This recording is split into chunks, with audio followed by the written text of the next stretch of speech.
everybody, welcome to Rocket Lasso Live, Season 6, Episode 12. How is everyone doing?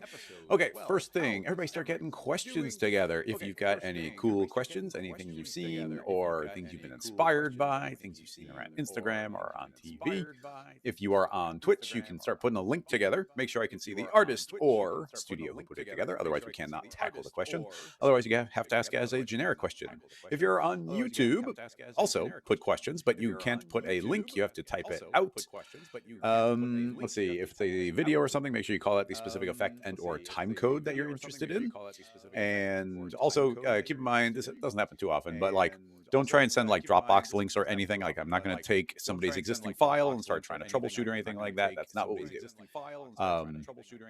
But yeah, we've got lots of stuff we can potentially do. Oh, somebody said there's audio doubling. Is anybody else getting audio doubling?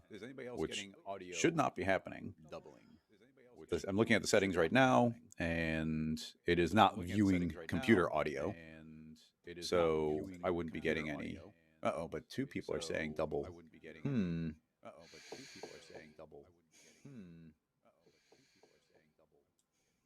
Trying to think of what might cause that. No.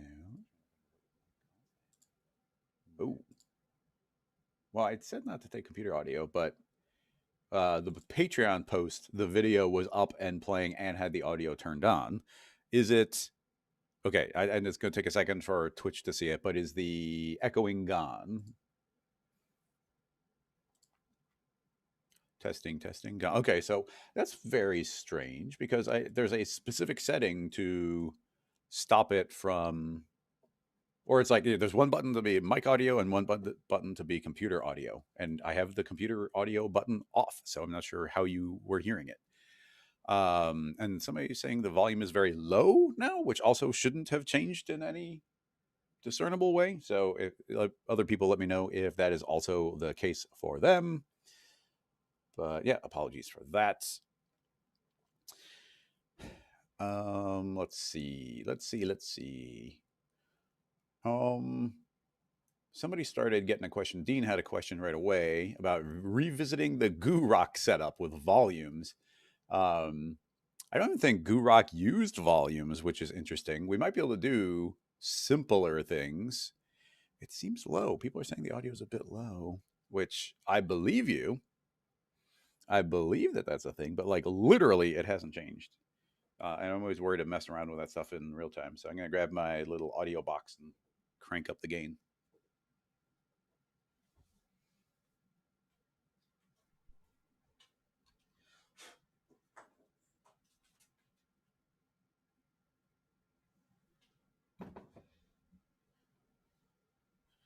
All right, I turned it up a little bit. I don't want to go too far, so hopefully that is good enough. Let's see. I'm trying to think. Yeah, the Goo Rock tutorial, I don't think it's available publicly, at least from Grayscale Gorilla anymore. The basic idea was, let's just jump straight to the computer. So jump to the laptop. So the basic idea of the Goo Rock tutorial, I remember me and Nick like trying to we were calling it the Goo Rock tutorial, like as a temporary name. And then it came time to make the real name for it.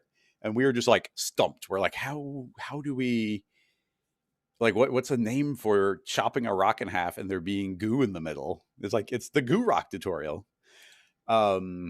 So I'm trying to think. I mean, we could interpret stuff in several different ways.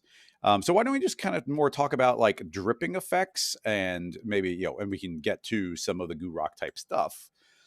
And maybe we can use a little bit of Ricochet because I have shown off in Ricochet the ability for it to draw various lines to create some nice drips. So that might be a good place to kind of tinker.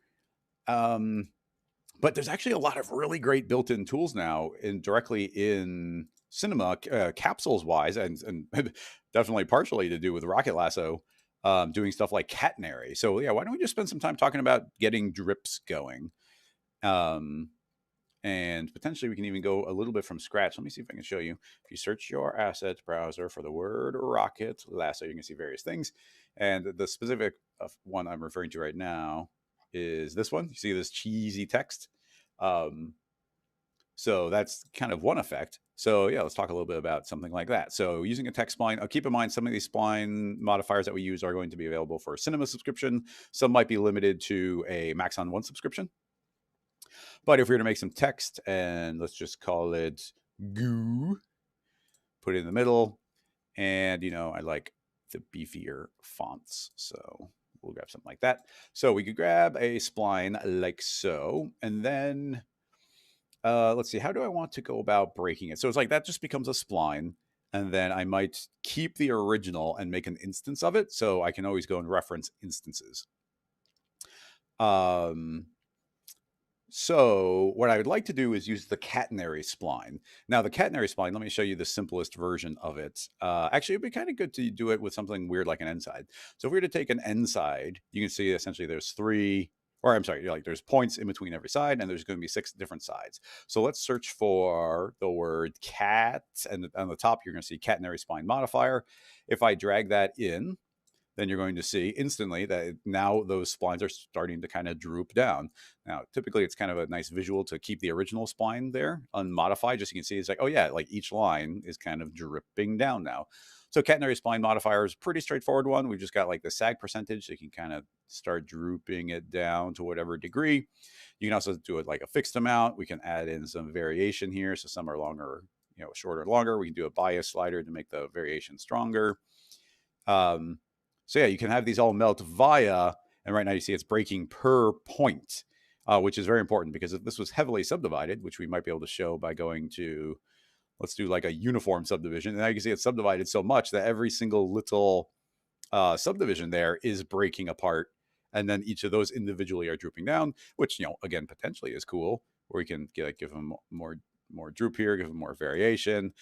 There's even the sag, is not clamped, so you can push it beyond 100%. So those are all features of the catenary spline. But this pairs really well with another tool that we made, and it's called the break spline modifier. So the break spline modifier is going to take a spline and start breaking it into separate pieces. Let me do this so you see those little gaps. I'll make the gaps bigger so hopefully you can see them. So you see we got these big breaks happening on the spline right now. So eventually I'll turn those off, but those gaps are there so you can tell that something's happening. So there's a bunch of different modes, and I really like this tool where we have different modes where right now there's going to be 10 breaks. So it's starting at the 0th point and then making up to 10 breaks. And then we can do it based on probably the one you'd use most common is going to be length mode. So now it's a short length compared to this long spline, but I can say, okay, like make a break every 18 units. But you can also do a break every point. So if you turn that on, let's see, actually, oh wait, I forgot. We have the spline heavily subdivided. If we turn that back to not be subdivided, you can see now every corner point has broken apart, which is a good way of kind of exploding out the segments of a spline, like almost like every polygon. So also pretty handy. So now that you've actually see these separated out, I could activate my catenary spline, and then instead of per point, I'd say per segment, which visually isn't going to change at all, but it means it wouldn't care about the subdivisions anymore, and we can do it per segment. So you combine these two tools to be able to create all sorts of interesting breaks.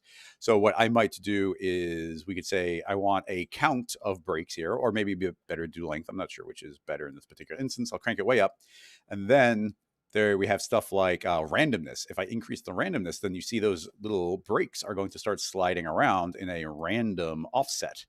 So now that I can randomly do those offsets, now if I say do the droop on there, now you get these random variations on there. And that's just dragging up this random offset. So that's a great way of just getting that variation in there. Now the tool actually has settings to like have those be animated, etc. But using this technique, you see it's like we've got one basic spline, and now we got all these little drips and droops coming from different spots. Now, potentially, this tool itself doesn't have. Actually be a really good. You know what? We're trying to think of what the next tool is, and we need to make a simple one because the one we're working on right now is like way too complicated. So we're trying to think of a nice, simple one to work on for Maxon for next month. And oh, do you know what would be a great one? Would be a length clamp, a length clamp for splines, because I would use that all the time for something like this. Where right now I'm going to be able to kind of fake it using one of our plugins. But what I want to do is get rid of any segment that is not very long. I want to get rid of these tiny ones. So I could go into, we can go into any of our utility splines, because every utility spline has I'm going to say, don't smooth out, don't resample, which is not. And also let's make sure that actually looks like the smooth is viewing that as a closed spline because the original spline was a closed spline. And it looks like the brake spline does not acknowledge it as an open spline, which is actually interesting. I can probably feed into a connect yet, and now it will view it properly. But I can now use my plugins smooth, because there's a setting in there called minimum length. And if I start increasing this value, eventually you see these tiny ones. So let's see, what's the next smallest one? Probably that one, or maybe this one. You'll see as I keep on increasing the length that those start disappearing because they're shorter than my threshold. So by pulling that back, I can erase out a bunch of the tiny segments. But a really good tool for us to make would be a length clamp for splines, so that you could say, get rid of the big ones, get rid of the small ones, and maybe like a random variation on it to be like, okay, we'll get rid of the biggest ones, but you can, do a little bit of leftovers on there. So it's, anyway, that's kind of a cool procedural way of erasing out some of these tiny ones. But something I really like, well, it's like, okay, now we've got those, but now let's say we want to layer up on top of that. Well, technically we could, I don't want to make this, I almost want to remove the smooth. I mean, just for anybody watching, like obviously you didn't need to erase those out. So like if you don't have the utility splines, you could always just be working directly from the inside and all of those individual segments.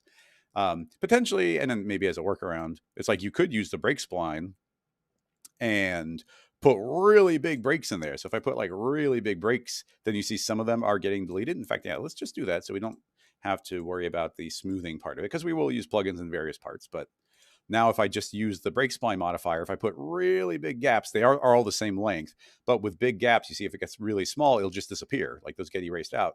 So then we're left with only a couple of segments left over. Now, they're all smaller segments, and keep in mind we could increase my length. So now there's fewer, and again, bigger gaps, so we can get fewer on there. So, just an alternative way of doing a similar thing. But something that's pretty cool is that is us modifying the original spline, but we could now make an instance of that one. And what I really should do here is I should make this in a connect object. Yeah, let's build the rig properly so that everybody's on the same page. So for now, let's pretend we're starting from scratch. We've got an inside, and I'm going to put that into a connect object, and I'll turn off the weld. I'm doing that so that we can make instances and easily swap out our spline later. So now that we have that here, I'm going to delete that inside instance. We don't need it. And we'll delete the text spline instance. We don't need it. And let's just make an instance of this inside. So anyway, new instance. And that instance is what I'm now going to use to break and do the catenary to get the trips off of there. So now what I would like to do is make another instance of that instance, essentially. So now I'm not referencing the original, I'm referencing this modified version. So we still have the original. And now that I've done that, why don't we duplicate our brake spline and our catenary onto the second one? And now let's kind of do the step-by-step, visually hide those. So with the brake spline modifier, let's say that I want a count of 2. And, oh, wait, we can't hide the original one visually because it's going to hide the secondary one. And that's, I guess they're all hiding on each other. Hopefully you can just see these little orange lines. We could go easy on the gap. And I guess I can't even see them very well. So I'll just make a null and put these under the null and then hide the null. Now I can actually hide those. Now we see the actual spline that's hiding underneath. So anyway, now we're using a brake spline modifier on a second order instance, which is now breaking those parts apart. And now if I do a catenary on there, then now you see that those look kind of melty on top of it. So if we bring back the original ones, Now you see our drips have gotten drips on them, which I think is like a pretty fun concept. So we could, change the sag amount here. We could push those even further. We could modify those in a bunch of ways. But there's something I like doing a little better even than that, and that would be something like, let's make a matrix object. And on that matrix object, I will say clone onto an object. The object I want to clone onto is our modified instance. So on these drips, I will say I want it to be based on an even distribution. And actually, I'm going to say step. So now you see that we're getting these points on there randomly, and then we give it a whole bunch of offset and a whole bunch of random offset. So all these points are kind of randomly moved around. So now we take the MoGraph tracer object, and I'm going to say I want this to connect all elements. And now you see that these lines are interconnecting between each other. So I can grab my matrix and maybe do even more offset variation. So you can see as I pull this, how they're all kind of moving in these random positions, which I think is mostly working.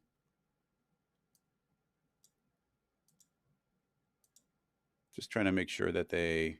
Oh, I'm going to turn... Oh, there we go. I'm going to turn... I thought something didn't look quite right, and it was per segment. Right now, they're all uniform, and I'll offset them all, and they look correct. But now if I start doing the offset variation, now you see I get all maximum variation.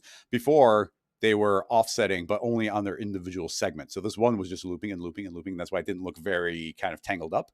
But now as I increase this random offset, you can see all these points are just randomly moving along the entire area, which is enabling me to get like kind of this very random distribution on the entire thing. So with that, I can now say, grab a catenary, drop that inside the tracer, and I'll say it's not per segment, it'll be per point. And now you see I've got secondary drips just based on wherever I had dragged those individual connections. So yeah, now we get the secondary kind of goopy thing. This entire rig could have been applied to the original object too, where those could have been randomly crisscrossing on there. I'm kind of inclined to do that, actually. I might want to rearrange the order here. I know we're getting real specific, but I feel like there's a lot of cool, simple, artistic rigs you can build here.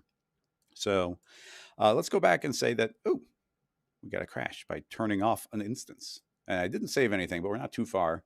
But that's unfortunate. Okay, well, we'll make sure to save this time. Turning on, I mean, I guess if you think about the specifics, or you consider capsules are still somewhat new, as far new in the respect that not a ton of people are using them, so they don't get as much attention, so they don't get so much bug reporting. So what we just did is we had a spline that was modified via a capsule and then modified again by another capsule. And then it was an instance of an object, which is already a slightly unusual circumstance. And then we had a matrix cloning onto that. So when we turned it off, the matrix, what I'm assuming is the matrix is probably like, I'm supposed to be looking at an object and I don't know what object that was. And somewhere created a crash. So let's essentially start over again. Again, we'll make the master kind of connect object. And then in this case, we'll just jump straight to a matrix object. The matrix object will be object. We will copy onto this, turn off per segment, set it to step, just so we can change this later on. Make as many as we want, do an offset, and then lots of offset variation just to put them kind of all over the place.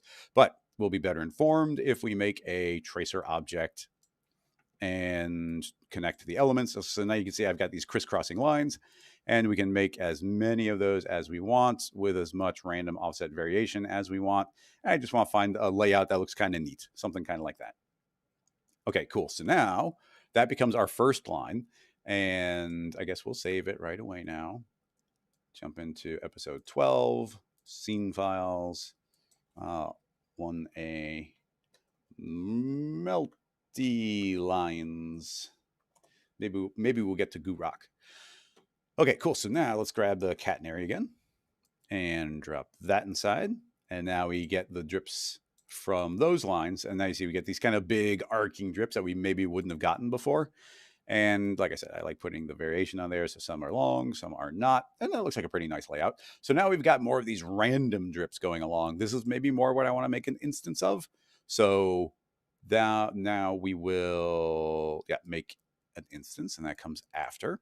And this instance will probably get the break spline modifier. So I'll drop that inside. and I will do it based on a set length. It's going to turn into a dotted line, but right now we're not seeing it, so I'll make that super long. We have to make that null again to make things turn invisible.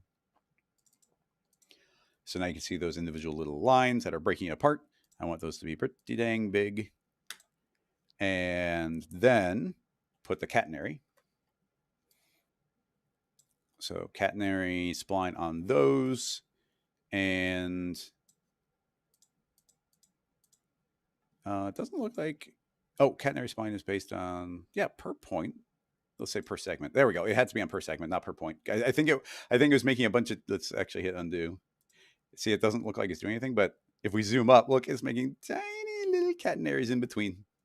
So from that zoom distance, I couldn't even tell what was happening. So per segment, and now those are dripping down as a secondary one, bring back everything. And now our drips get drips from them. So it starts getting, there starts to be a lot of them. We could decrease our matrix, you can move things around, or maybe we just say, hey, we like there being this many of them. So yeah, that gives us our overall lines. I'll visually hide the matrix, and you get all these drips. And then from there, pretty straightforward things of building like a volume. So we'll make a volume builder, and the volume builder, I want to contain the original spline. I want to contain my tracer line, and I want to contain this secondary order one. And we'll just mesh it immediately. Hold down Alt, create the mesher. And now in the builder, we can make it higher resolution. And then let's see, I'm going to put them in order. So we got the big one on top. And on the secondary one, I'm going to say that I want the thickness to be way thinner. Let's see. Yeah, you can see those are now thinner at 10. And now the bottom one, I want those to be even thinner. So I'll drop those down to 6 and maybe increase the density up to 4 again. And as we get to these smaller ones, you can start seeing we get kind of these little individual circular blobbies. We need to sample it more. So I'll go to density and jump that up to 1. So it's just sampled more often. We can probably sample this one a little more often as well. And you see it changes a little bit. So yeah, now we get these lines and these secondary lines all linking up on top of each other. So what I typically like doing after that is I love making this smoothing deformer, drop that under the mesher, and then you see everything kind of just smooths into each other, and that really starts selling the drip. Typically, I'll grab the stiffness, pull it all the way back, drop my iterations to 0, and then add exactly the amount that I think I need. Because these number of iterations, they do take calculation time. And if you start going really far, you're going to get almost these infinitely thin lines, which they are still there and they still have thickness and they look really cool and goopy. But if you go too far, the line will entirely disappear. There's sort of ways to bring them back, like reinflating them. So we can keep that in mind. But yeah, so now you see we've got a text-based thing that we get these little random drippy droops coming from there, and what's cool here is it's entirely parametric. So we can go back to the original text spline and I'll say, I want that to be a 24-sided spline. And now it made it circular. And now we still get drips coming off of it, everything updated. Let's see, maybe it's a little dangerous, but I'm gonna grab the original spline and start rotating. There's a tracer object. I think that's a tracer object. Maybe the matrix isn't updating. Yeah, so I had to force the matrix to re-update because it didn't seem to acknowledge that I rotated it. But look, by spinning this, look at that. Like, look how good that looks for drips. And again, clean and parametric. And it's like, even if you're doing an animation here, I wouldn't push it too far, and maybe we'll hit some limits. But I can grab these and we could start pulling these and let them start dripping down a little bit and expanding. And I'm curious, I'm not sure it will be stable, but if we grab these, the base ones, and do it, yeah, that's why. Oh yeah, that kind of makes sense. We might be able to make that not. You see how there's a pop every once in a while? That's happening because we have a break spline modifier based on length. But if we had that changed to maybe something based on the count or the angle, something that's more stable, that we might be able to make those look stable. But yeah, each of these we could keyframe and modify different parts of it to get slightly different looks from it. So yeah, I'm digging that. Any specific questions on like this part of it? Because we can keep on going. I mean, something I would maybe do here would be,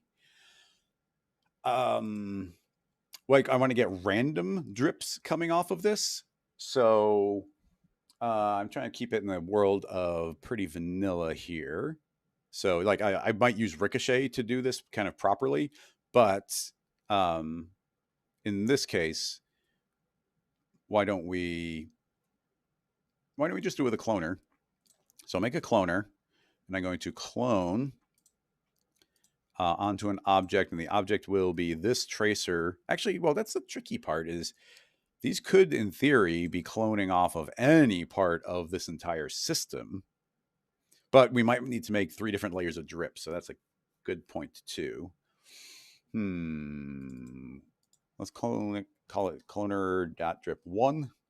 So this one I would clone onto an object, and the object would be the original connect. And what we will clone, just for simplicity, will probably be a helix set to 0, 0, 0, 0, none. Put that into the cloner and see if we can do an orientation that's correct. And yeah, that's what I figured. So instead we'll say don't align the clone, and now it's just whatever the original object was doing. And I'll tell the tracer to, or the cloner rather, to spin these around 180. So now I got a bunch of lines placed. Right now it's based on a count, but you could set that to step 200, or 100. That's probably fine. Again, offset, lots of variation, offset, and then random effector. And the random effector is going to affect only scale in a uniform absolute way to -1, probably. Some might get really tiny, but yeah, now they're all shrinking down. So yeah, our original helix is the longest it could be. And now you see we get these drips going down. So essentially, I'm going to think of this as a little rig we made. I will put that into a connect object just to make sure that they're all being viewed as a single object. And we'll just call that connect.drip1. And I think the random could just hang out in there as well. That doesn't break anything. Okay, so now we've got drip 1. So we go back into our volume builder, and then I'll drop in drip 1. I'm going to move it above, right next to the original connect. Let's just call that base object. So, oh yeah, we dropped that in, and now you can see we got some drips dripping on down. But that's what I was talking about. That I might want to have each layer be a little bit different, where I'll sample that more often. But say it's going to be 10 because we can get bigger, fatter drips up on this bigger one, and like it's already getting smoothed out. So keep in mind, this smooth is doing a lot of work for us. Right now, they look very kind of mechanical. Now, in theory, if it's thick enough and our voxel size is small enough, we can start doing some reshaping.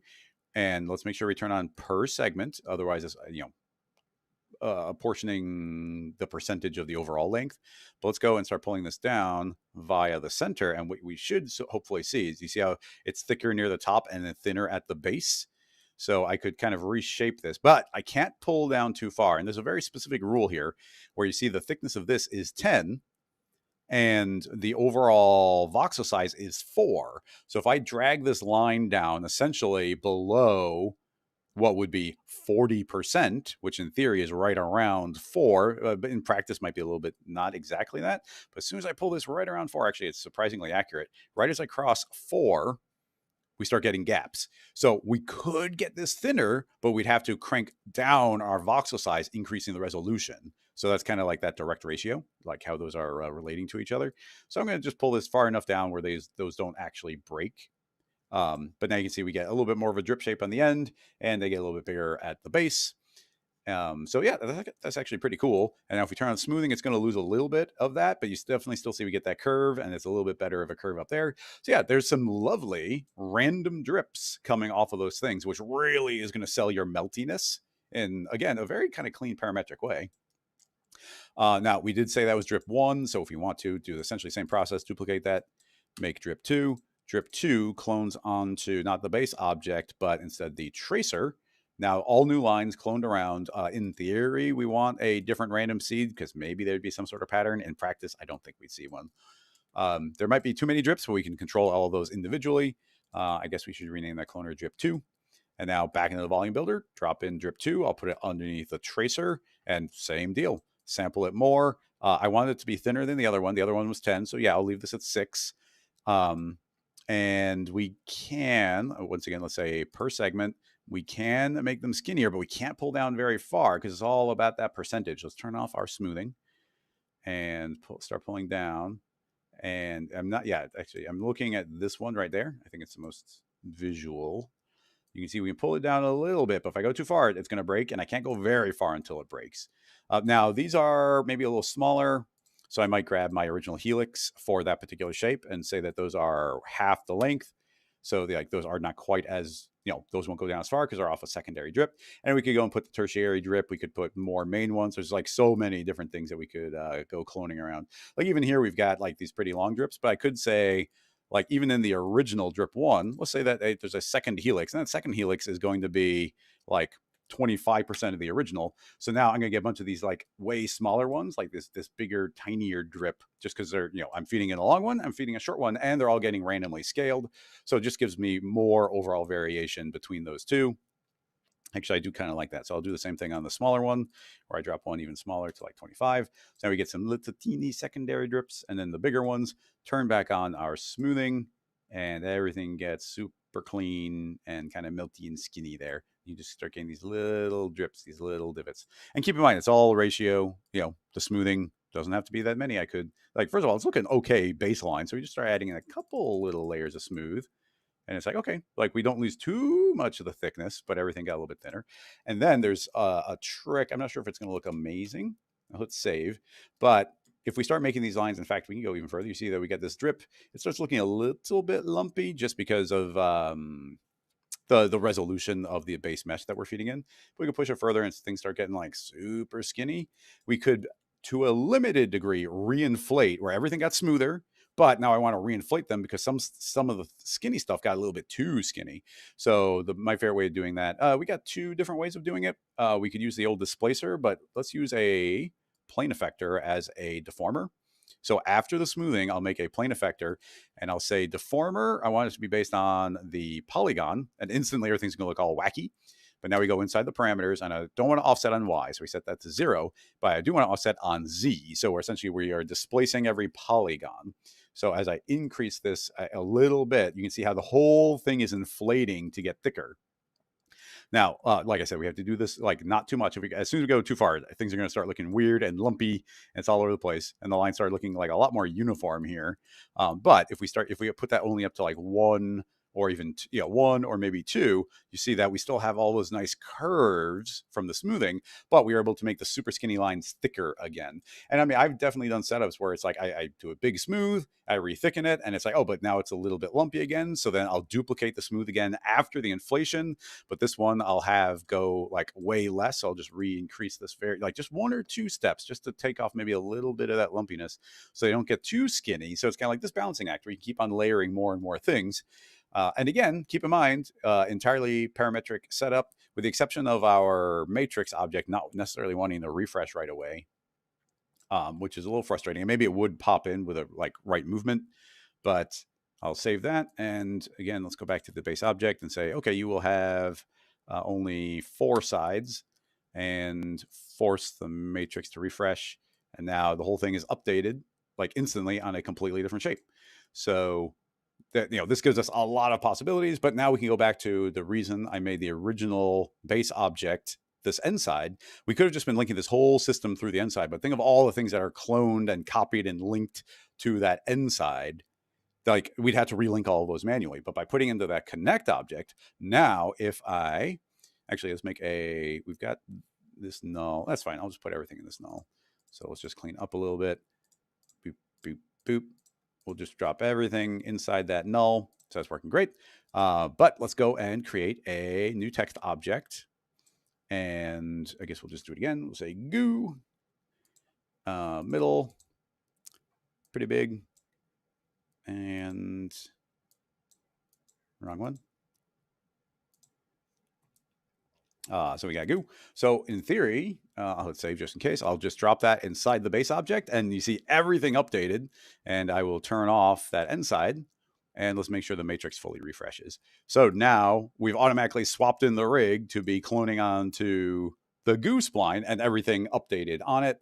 Now, all the settings we were just doing, like it's a little overboard as far as this being very two-dimensional. So actually, well, let me show you. What I might do is, let's say that there's going to be, I'll make an extrude, and I'll make an instance of the original object. So I'll put that inside the extrude and say, okay, so we get goo. I'll turn off auto and put it on Z, so it's actually extruding the way I want it to. And I'll say go back 50. So you can see, okay, now we've actually got some text, again, based on the original same spline. So all this is very flat and two-dimensional. But if we go into this original, actually, this would... I think this spline, I guess, well, this would slightly break that universal thing because I want to go back to my original base one.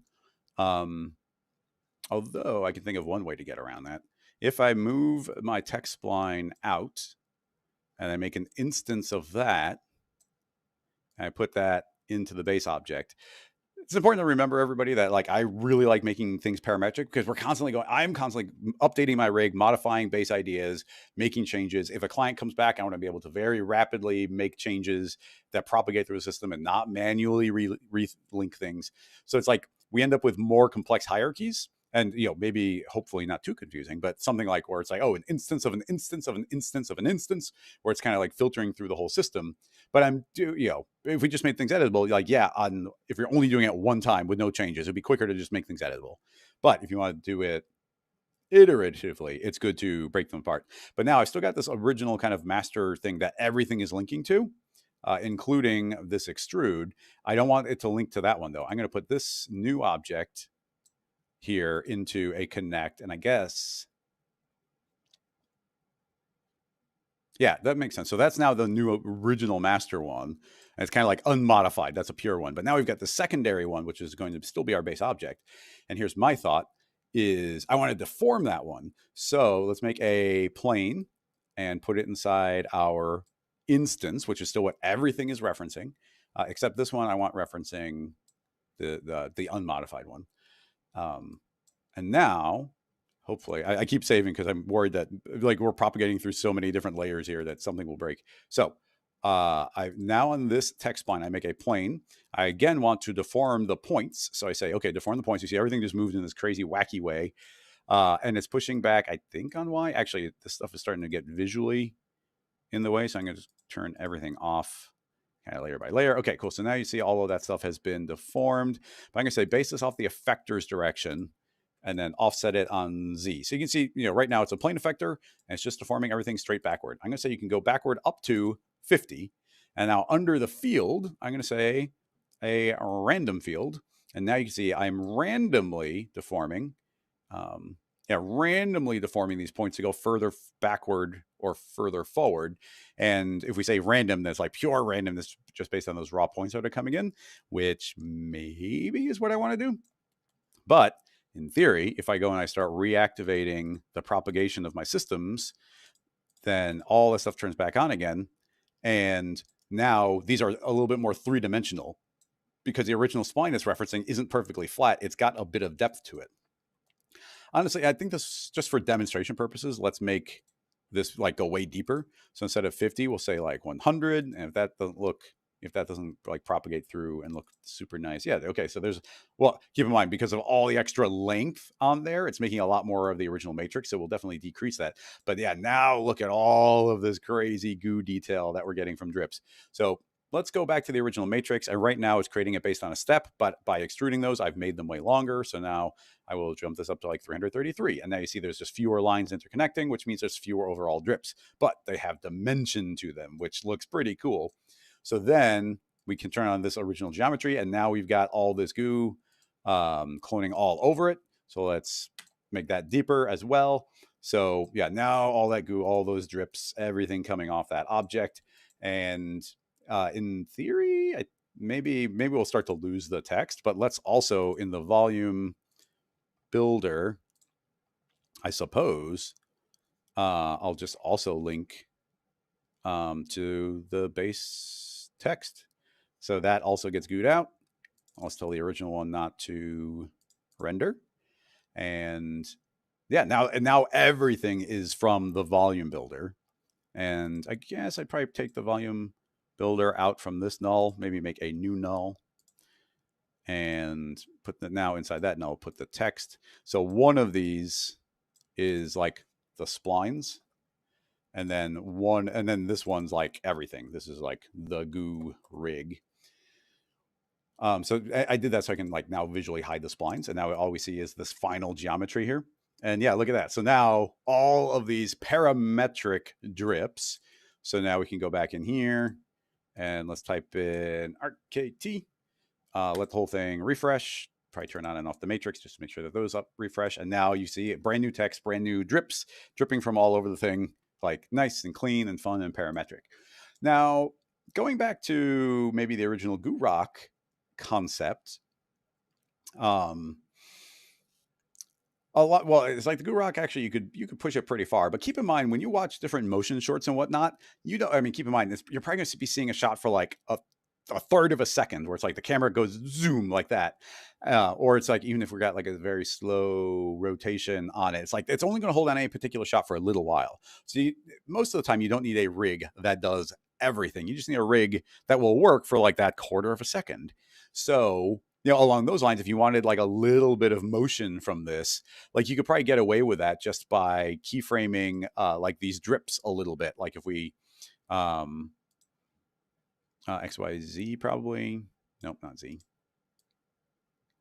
Yeah, so right here on Y, like if I were to keyframe like the scale of Y and just make those drips like a little bit longer. And what I'm saying is like, okay, we start at 1 and I just keyframe them to go like a little bit further, just like that little bit of motion. And then if we were to go to, which is our tertiary, probably this one, go on this one and grab that catenary and just keyframe it so that these are just slightly moving down, like just a little bit of motion. And it's like there's stuff moving all over the place. So like even that type of thing will go a long way. Something to keep in mind is that you get pops when it comes to the volume measure, and that's it's a voxel based, so it's purely based on your resolution. So if something's moving fast enough, it's like if I move this nice and quick, I don't see any pops. Like it just kind of works. But if you're moving very slowly, you start kind of seeing the individual pops of the voxels as they exist and or don't exist. There's no like half a voxel. So the only way of avoiding that is to keep on increasing your resolution. If you keep on making your voxel size smaller and smaller and smaller, then if you have your voxel size be half the size, then in theory, I'm going to say better. It's like, this is going to look half as poppy. Possibly more, because you got to keep in mind that voxels in all 3 dimensions. So it'd be popping in each dimension by half. So that would go a long way. And if we had if the the polygon density here was way higher, or I'm sorry, if there was way fewer polygons, if the voxels were way higher, then the end result might look good, but the keyframed version of it might look like it's popping all over the place. So yeah, just keep in mind that type of thing.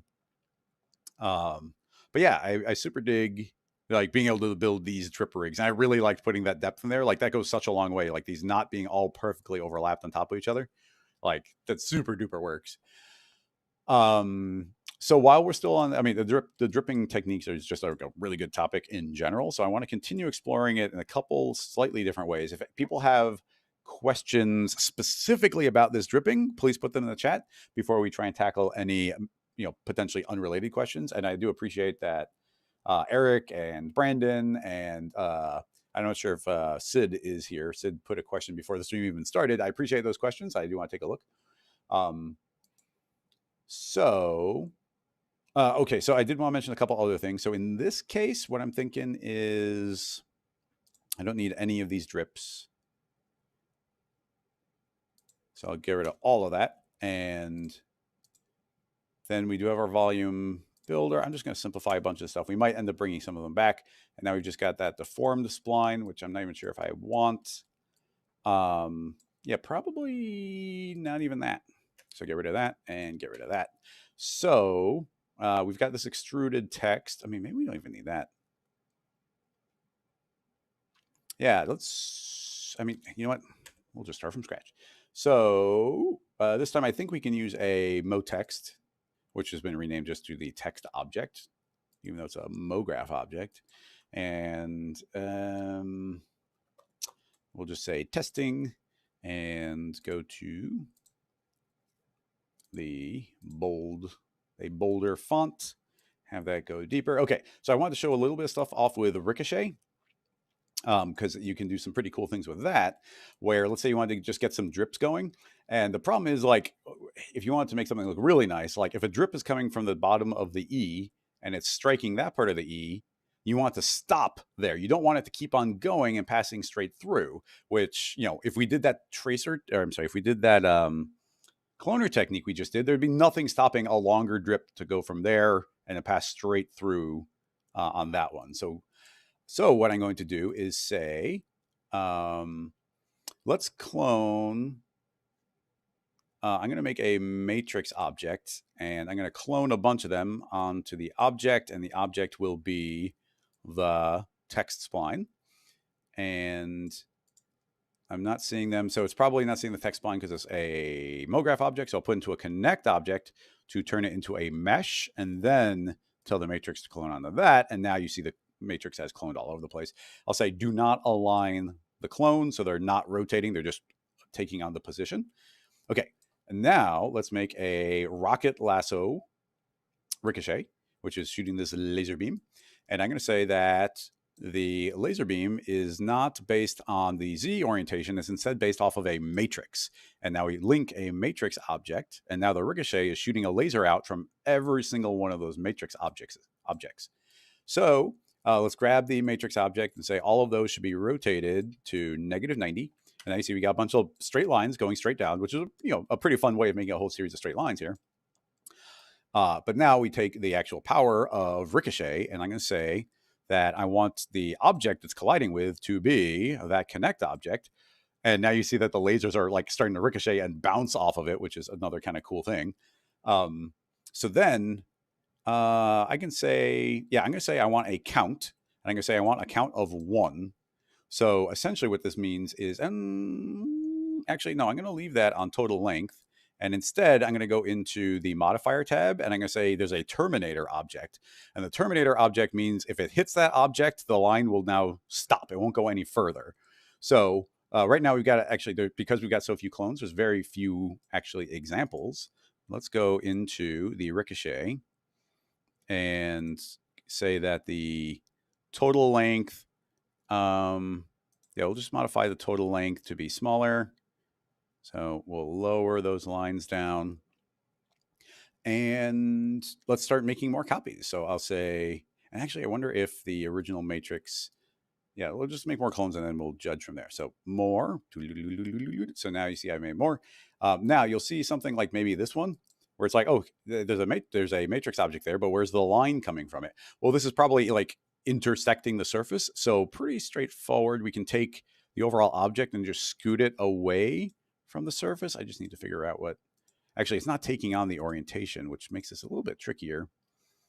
I guess in an absolute way, we could just give it like a -1. So everything scoots down like a tiny bit. It doesn't have to be -1. It can be like -0.00, 1 or -0.1. And now you see that line is still there. That way it's not inside immediately hitting it, terminating and ending. But anyway, now you can see that I've got a bunch of these lines that can go down and create those drip shapes without passing straight through the other objects. So with Ricochet, that's kind of a cool, unique thing that we can do immediately. We can get these drips that don't just randomly pass through objects. So keep that in mind. But now, essentially completely unrelated to that, let's do another cool trick with that catenary, but combined with Ricochet. So it's going to be a very similar setup here. So I'm going to make a second matrix, and this matrix we will give a different seed. And I will say align the clone.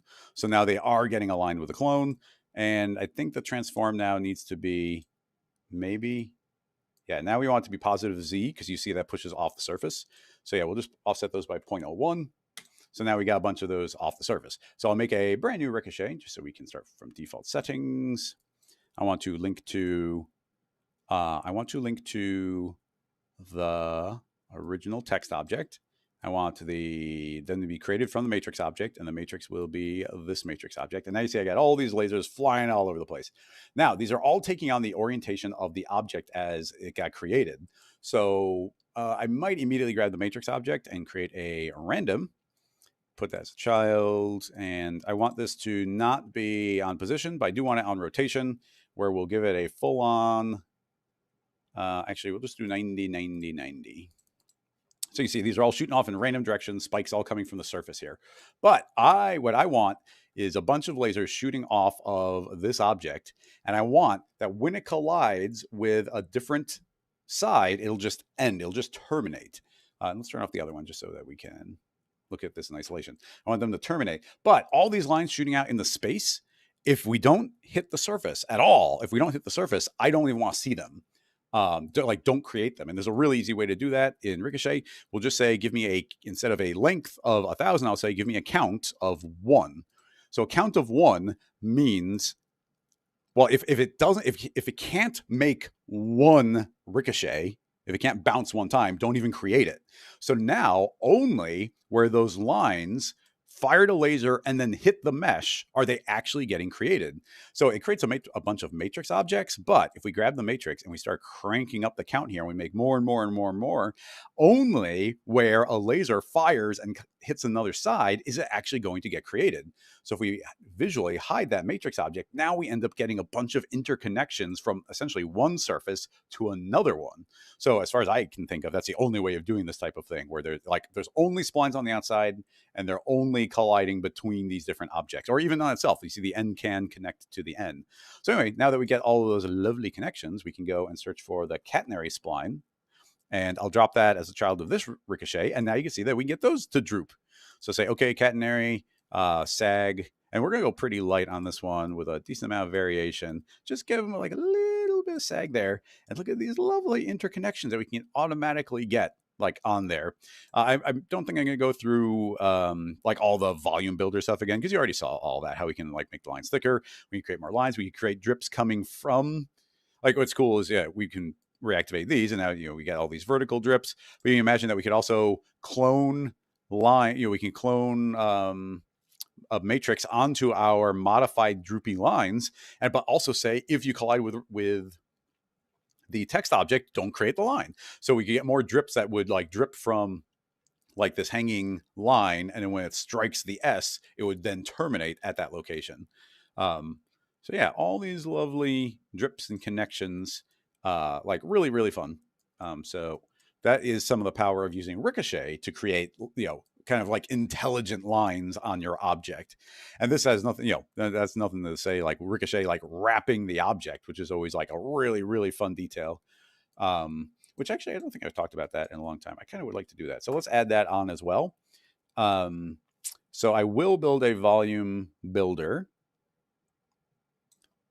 And that builder will be seeing this mesh. And I'm going to drop it down to 5. I might even go further. And then we'll put that into a mesher. And I'm thinking, okay, cool. That's nice. I might actually put a little more density there. And I'm going to inflate this a little bit. So I'll put a dilate and erode. Dilate and erode. And I'm going to just kind of inflate it until I don't see any of the other text kind of peeking through anywhere, which maybe it will, maybe it won't. So anyway, now I've got this, I got this text kind of wrapping around everything. And it's this nice clean volume mesh. If I want to, it's not a horrible idea to then throw that into a remesh and maybe drop that down to no adaptiveness and drop the mesh density down to like 25%, because there's a lot of redundant polygons we don't need. It's technically clipping through some corners. If you want to spend some time and kind of get the right calibration, I'm going to say that that's good enough. So, although a little more rounded is not a bad idea. So I might expand that more and maybe even put on some smoothing, but not much, just to round out those corners.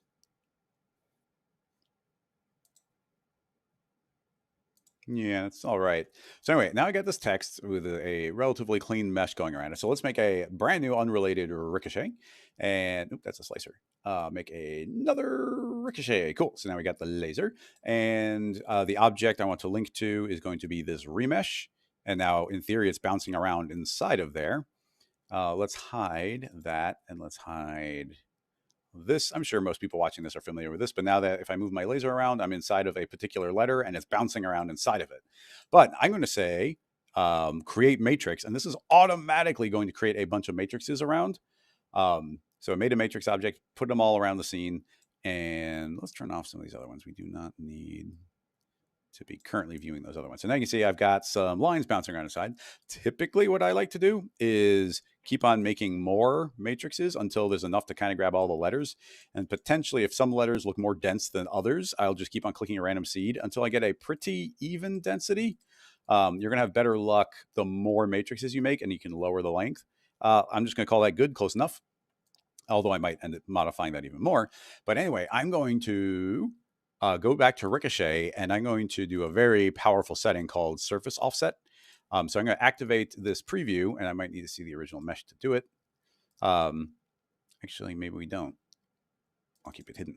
So if we start doing a little bit of surface offset, essentially I am now virtually inflating the object.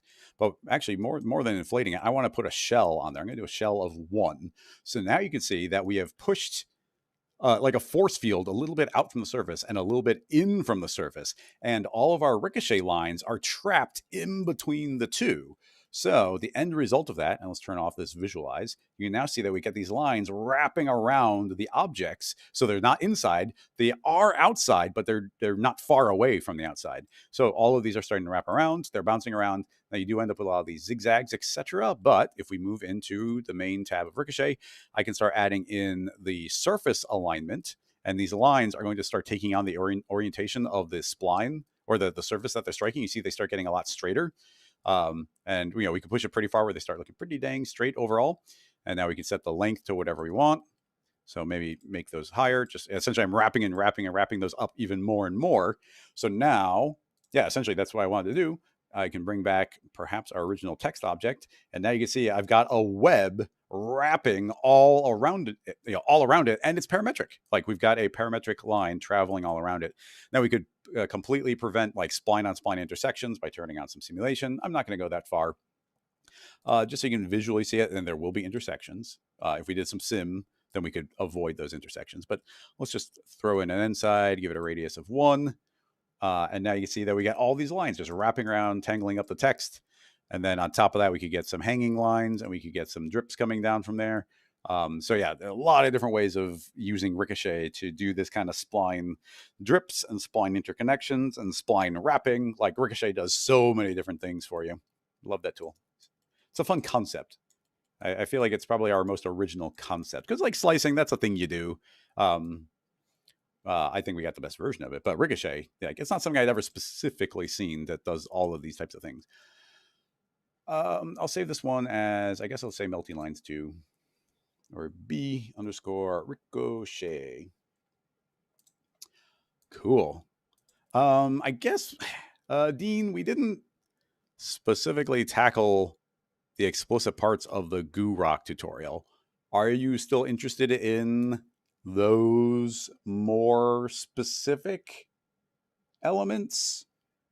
I remember there's a lot of rigging with joints, which would probably be somewhat time consuming. I mean, that's probably like a 2-hour long tutorial. So yeah, Dean, if you're still here, let me know if we kind of covered like cool stuff. Yeah, okay. Yeah, potentially like hit me again with it. I know we went off the rails, but I had some cool other things I had been exploring with all this cool drippy stuff that we hadn't really gone over in the past. So I wanted to talk about that. Sure. Let's see. Sid did not say if they were going to be around. So I'm going to move to a question we actually have here. Halal was asking about knitting realistic shoe sole or any organic objects. That's a common question that does not have an easy answer. I'd say stay tuned for something along those lines, but not something we can super tackle in the stream. It is an excellent question. It's very popular type of question. But yeah, wait for, I'm not sure how long it's gonna take, but there'll be something cool to show off eventually. Let's see. Brandon is a first-time chatter. I always like answering questions from people who are here for the first time. Can you take a look at a way to convert this dynamic clone setup with Cinema 4D, dynamically controlling clone scaling while keeping relative spacing? And we got a link. Let me check it. Oh, okay. Oh, you might have reached out on a different platform, and I mentioned to do it in the live stream. So I appreciate you following up on that. I will click on this, and you can see this is from, is that After Effects? This might be After Effects. It's an excellent question. And the tricky part is that there's essentially a lot of math involved here. There's a lot of math. And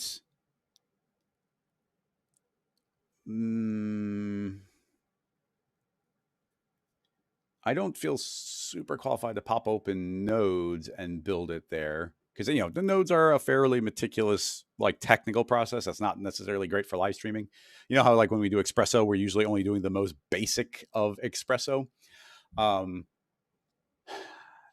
So, and it goes to, unfortunately, there's no super duper clean way.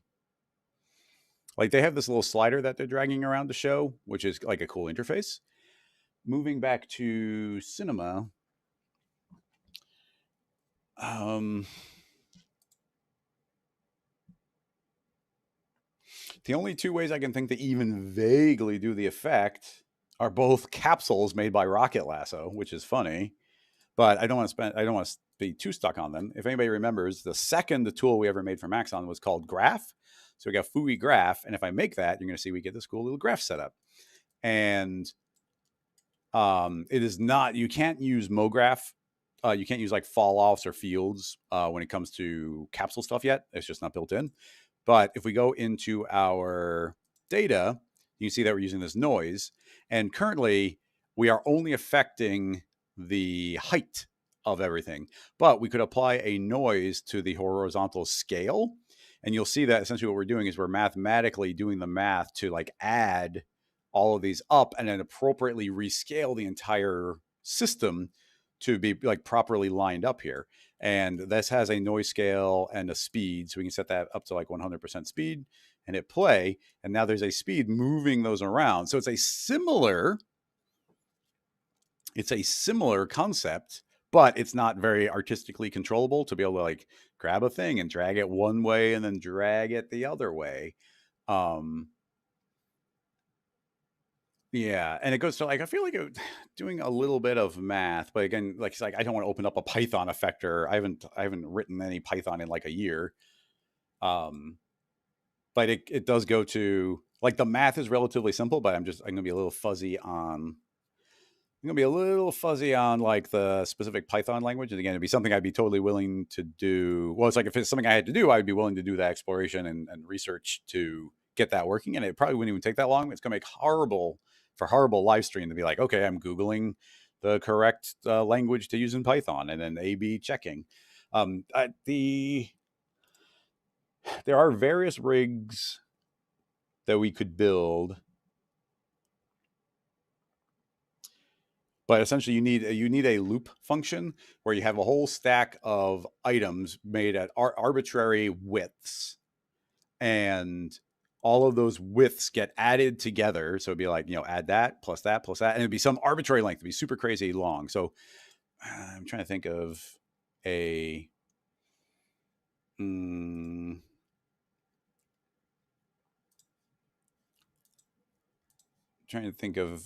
maybe like I can do a manual visual demonstration without actually doing any of the coding that would be needed for this, because we need loop carried values to do this, and the only way we can do that is with like Python. But if I were to make a cube and I make another cube of like arbitrary size, and then another cube of arbitrary size, and then another cube, and this one will be like super duper skinny, and then we just start, we just keep on making like all of these.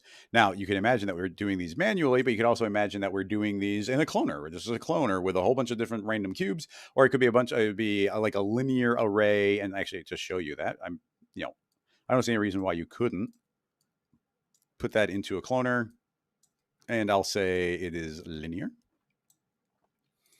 and we'll offset them on Z and make a whole bunch of them. So you see, I end up with a whole bunch of those. And then we make a cloner. I'll make a simple plane effector, and that simple plane effector will scale in a uniform absolute way, we'll say 2, and you see everything gets bigger, and I make a field, and I say spherical field, and I hit T for scale, and I scale, and I scale, and I scale, and now you can see we end up with a lovely fall off here, which is looking somewhat similar to what you saw in the thing. But of course, everything is not lined up and perfectly touching from one side to the other. So essentially, the missing component that we have here is, and even the cloner could probably be doing the proper positional offset, which probably has to be 200. Yeah, so now you see it's still flat as I scoot things around, and potentially, yeah, it's actually the width that we want. But this mostly goes to, we'd want to take. So let's see, how would I explain what the math is without doing the math? So I'm going to scale this up, and this is just kind of representing our min and our max. So you see we've kind of got that size from here over to there. And let's just say that's a nice clean 5,000. Keep it simple. So what we would do is we take the width of cube 1 plus the width of 2 plus 3 plus 4 plus 5 and then plus 6, and these are getting bigger and bigger and bigger. And ultimately, when you add all of those widths together, they might equal like 7,000. So then I would say, okay, now what percentage bigger is 7,000 than 5,000? And then make that like a multiple, or divide the overall additive length. So it's kind of like I'm now multiplying 7,000 by, I don't even know what the number would be, like 0.85. So that suddenly that 7,000 is representing 5,000. And then offsetting each one in sequence by what their current modified width is. So each one's position, everything got rescaled and everything gets repositioned based on the math that was adding each one of them on. So that's the logic of building that setup. Now, the problem, you can't easily make an effector or something that would do that because it's too situational. It kind of only works when you have like this linear line, because if I were to make a cloner and say, but this is actually not linear, it's going to be a grid of clones, and that grid of clones is going to be like super stretched out here, and it's got some vertical numbers but no horizontal ones, right? Yeah, and we give that some height. So it's like if we were to do this and then make a bunch of clones, you can see we've got that. It's like, well, how is the math supposed to handle this? It's not going to be handling it row by row, because you just get indexes. We don't know that it's like row 1, row 2, row 3. Like that math doesn't exist. So those numbers don't exist. So it's just like index 0 to 100%, or index 1, 2, 3, 4, 5, 6. Eventually it goes up to like 20, 21, 22, 23. And we just don't know what those numbers translate to. So it's like super situational, where it's like even when we have a row, it only works when it's a single row. So it becomes like kind of one trick pony. So it doesn't make a lot of sense for Maxon to make it as like an explicit like field or as an explicit cloner effect. And honestly, we need to get the raw math from inside there. These are all things that you can do with code. And it's not even hard with code, but you have to do it with code. But it's like one person might want it to be like what the original reference looked like. But some other person's like, yeah, but I want those with gaps. And somebody's like, oh, but I want those to have alternating shapes. And it's like everybody has a different use case for it. So like building a tool there, this becomes a very boutique type of setup.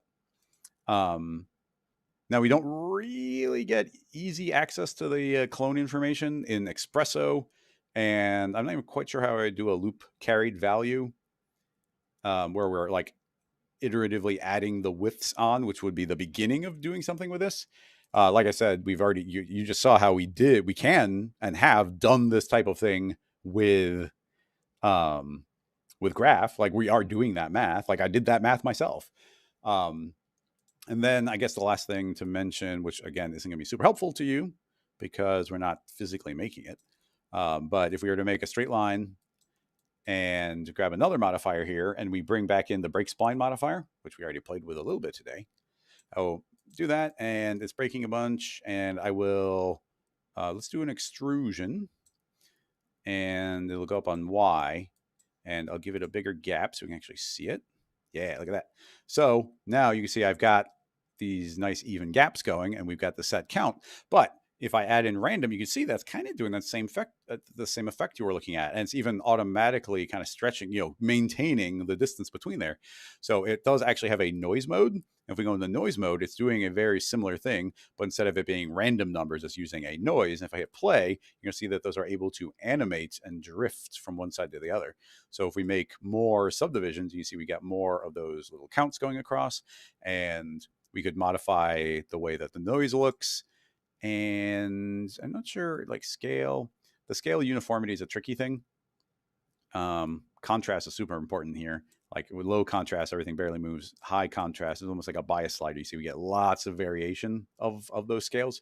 Essentially, we're doing kind of an exponential um, thing where it's like as they get bigger, they get massively bigger and it eats up a larger percentage, and then we scale them back down again to the original size. So yeah, you can see these all kind of drifting, but again, this is not based on a position. It's not based on a slider. It's just kind of random noise doing it for you, even though we are kind of getting those effects of them drifting left and right. And there's an awful lot of geometry that you could generate from this type of line. Like, we've got these little lines.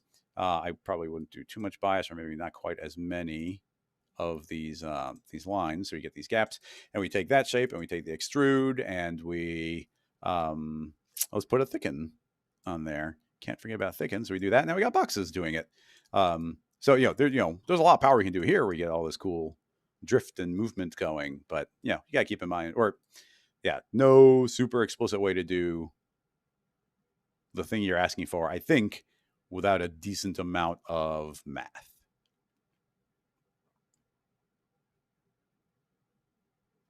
Yeah, actually, what starts popping in my head.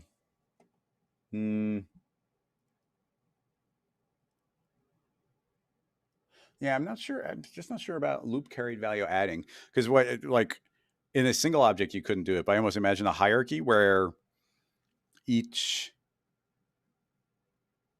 um, each cube gets its own bit of math on it to appropriately move itself. I wonder. I kind of like the idea that just popped in my head. So we can maybe spend a minute. I don't think it's going to get us all the way, but break spline drifting. Okay, so here's kind of a wacky idea. I'm not sure if it's going to work. So let's say that we have this lovely width of 400, and I might end up changing a lot of hierarchy, but let's put in a cube.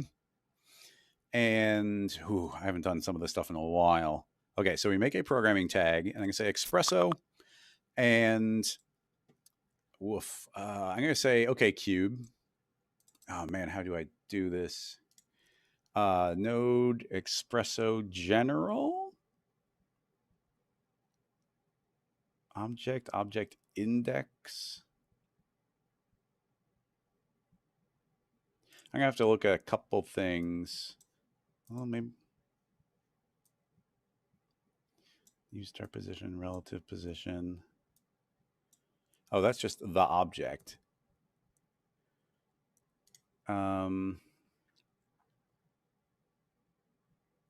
Okay, give me a second. If we find logic, no. Iterator. Okay, this menu, object list hierarchy.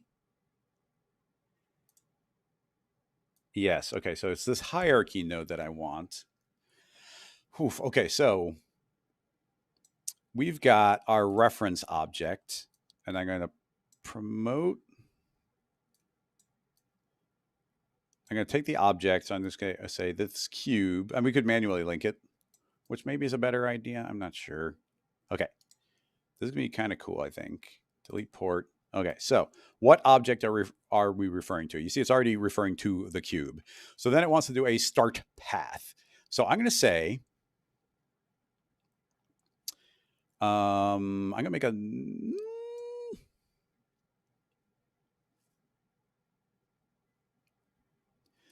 I'm going to make a null. Yeah, we might end up making a null. There's gonna be a bunch of modifications, but this is experimental, maybe kind of cool. I'm gonna make a null. I'm gonna move it all the way over here. So that is a null, or better yet, another cube without the espresso. That cube is gonna move over, and pretty much I'm gonna say that one shouldn't render. But first I'm gonna make it. I'm gonna make it fully thin. It's got a width of 0. Okay. Now I want everything to be like identical in this hierarchy. Oh, just going to lose a lot of that scale stuff, but it would maybe do some of the automatic stuff. Anyway, here's the thought. In the hierarchy, I'm going to say, okay, this is an object, and I want to make modifications to the object. So I'm going to drag an instance of itself and say object. Now, what the hierarchy node does is it does this really amazing thing called start path and iterate path. And I'm going to say that it's going to say, okay, I'm going to look at myself. So it's looking at itself, and it's going to say, from where I am, go down 1. And down means look at a child. Like, go to a child, and then the iterate path is next. So what this is by default doing is trying to find all the children, okay? But I'm going to say, okay, that's not what you're doing. I'm going to delete the iteration path, and I'm going to say, I want you to go to P, and P is for previous. So this cube is now saying, I want to find the previous object before me. And now all this is doing is outputting what that object is. So I'm going to output that into this cube. And now this cube is automatically going to turn into whatever the previous cube is. That's what we're referencing. Now, based on that, there's 2 pieces of information that we need. I need the size X, and I need the position X. Yeah. So I want the position X and the size X. And then, like, you got to think of this as, I might even recolor this one because it's pretty dangerous. So like, this is going to be like this weird, like external reference that we've got. So now I bring in a copy of itself, and I'm going to say that your position, I need 2 copies. I need the original one. So this one, I also need maybe its own position, and I also need its own size X. Okay. So I'm going to say that it's going to override its position based on its own size and the position of the previous cube. So I might need to do some multiplies, etc. But let's search for a math node. So let's say math, and I'm going to take the position of X, which is essentially putting it right here. That's what information we've got right now. And then I'm going to add on the width of the cube, but I need half of that. Yeah, so let's duplicate the math node, make sure I select it, and say multiply by 0.5, and then override this one input with the current size X, and then those get added together. And then that becomes the X position of the cube itself. So I drop that in and let's see what happens. Boop. Okay, cool. Exactly what I wanted to have happen happened. This cube has now jumped based on its width and the position of the previous cube over to that position. But, and this is very important, that's not all the math that we need. But actually, well, let me show you. So, and here's the idea of doing this kind of iterative thing. Let me save it, even though Espresso is super old school and doesn't crash. Cube stacking.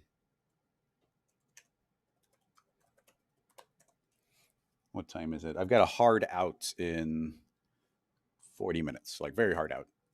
Okay, without making any changes, we've now made a adaptable rig, which is all about the looking at, like, this is the thing that's automatically adapting for us. This is automatically always looking for what the previous object was doing.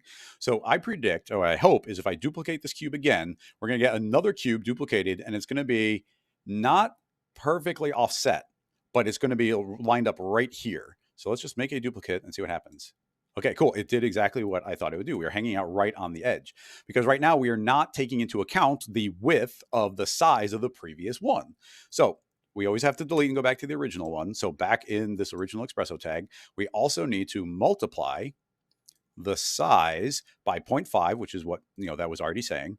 And that is going to get added also to this lineup. And I think I can just say input, add another add. So now all three of those values, and the order when it comes to adds, the order of operations doesn't matter.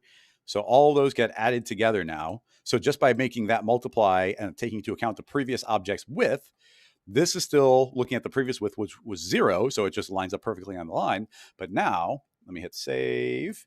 If I duplicate it now, it's going to perfectly stack based on where the previous one was. So now if I grab this cube here and I change the width, you see that other one is automatically lining up with it. Now you see one of the problems here is that the overall length is getting bigger, but they are each taking into account each other now, kind of like in order. So, so now based on the setup, I could, in theory, I can duplicate. I can just keep on duplicating. You see, we're going to be getting these stacks, each stacking. I can grab any cube, and I can change its width, and everything is properly stacking because everything is taking into account the previous object. Okay. Now, I think the maybe final kind of magical trick here, if it works, is our goal is to make everything fit inside of this rectangle here. Okay. So, how can I know what the last object is? How can I know what the very last object is? That's a good question. So we got this object hierarchy. It's going to be iterating. I could iterate again and again and again and again. But how do we know it's the last one?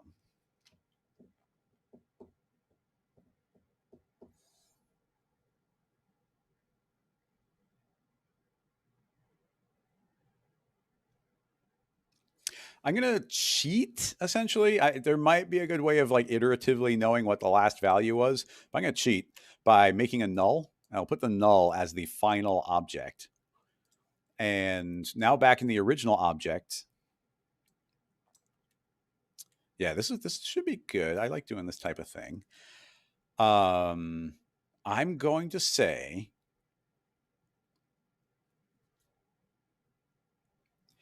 if I'm going to make another copy of this hierarchy node, and I'm going to say if not the previous object, but if the next object, and that's going to equal whatever this is. So we need to delete this port. I'm going to say if this object output its basic property, and this is a super cheat, I'm going to say if the name, so now it's outputting the name, if the name, and now we can make a Espresso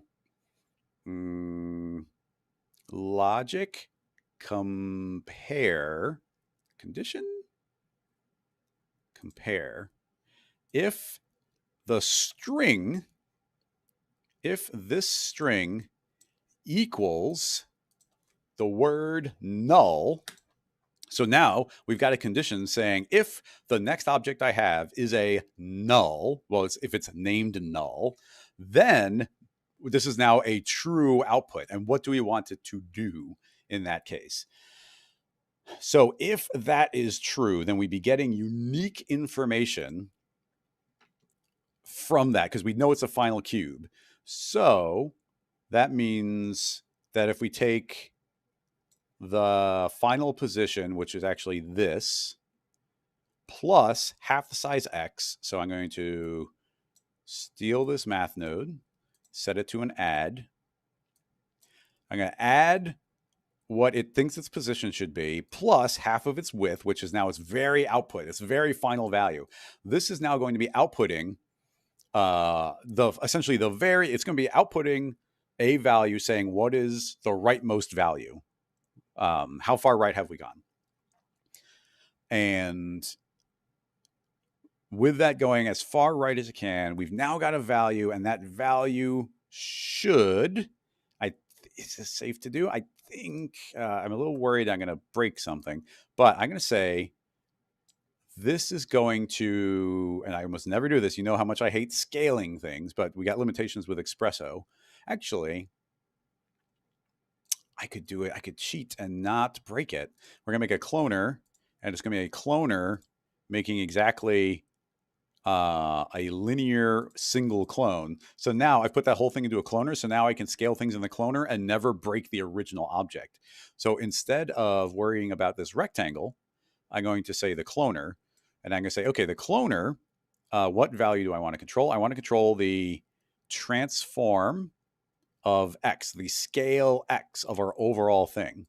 So I'm going to drag that out, and that's what we want to control. So now we also have our original value of this rectangle. So what is the width? So we can determine what that is. So I'll say I want to take the width.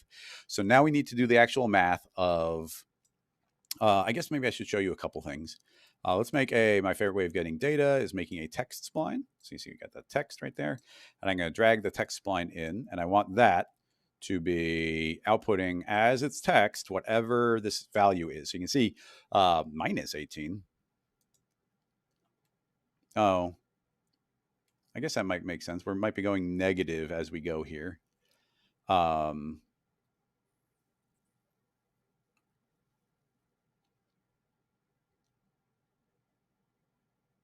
That's purely the position. So I might need the absolute value of that. That's why we put the text out there so we can see these things. So I'm going to search for absolute, and there's an absolute. Absolute means if it's a negative value, flip it around and become a positive value. So I'll feed that in. So now we're adding in what is definitively a positive value of the width, and then adding on the position. So that's the cube's size plus the position. So that's the position and its size. Actually, absolute half the width again. I guess that makes sense. Yeah, I think that works. I'm a little surprised it says 200. Oh, yeah, I guess it makes sense. Well, this is okay. Yeah, that does make sense because we're at the exact halfway point. Like I think it's the exact halfway point. Half of that would, in theory, be maybe 200. No, but this size is not 200. That should be.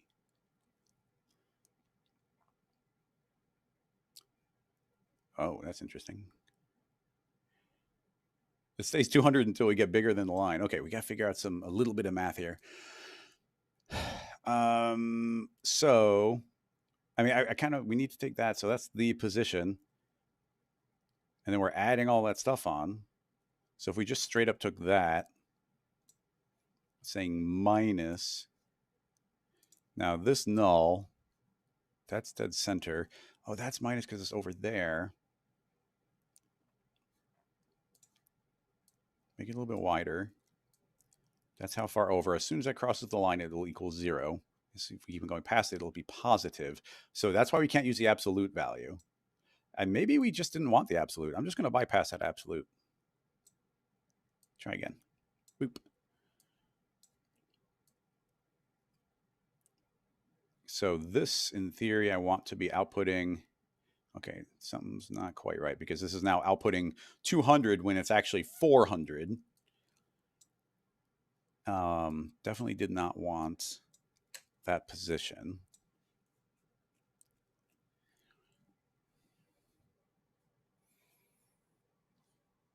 Demi, no, the Verona fracture would not work with this. In fact, I don't even have a good way for the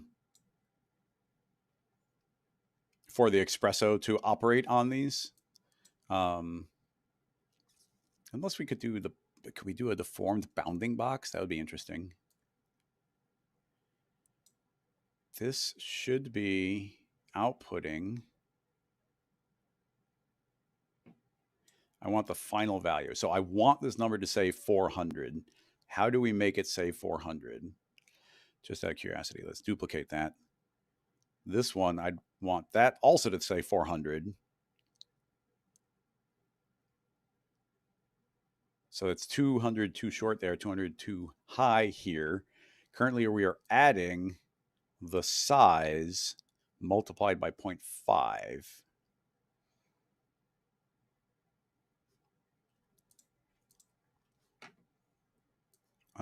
Let's get rid of that. Now that is 400.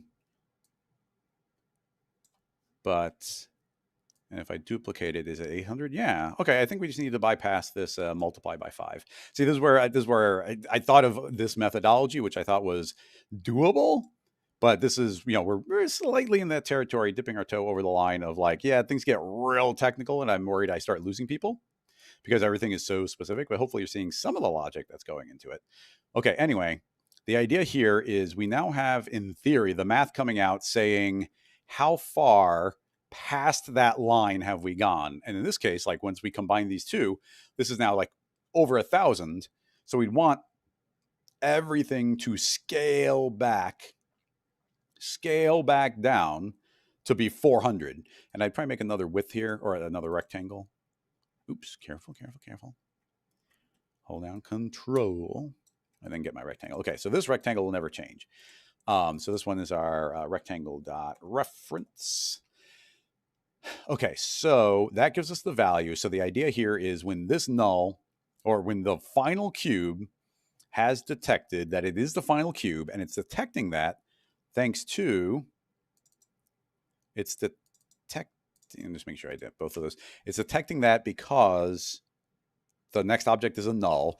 Then in that condition, it's going to grab the cloner, this cloner, and the size X, and then feed it some value. Now that value is supposed to be a percentage of how much we overshot.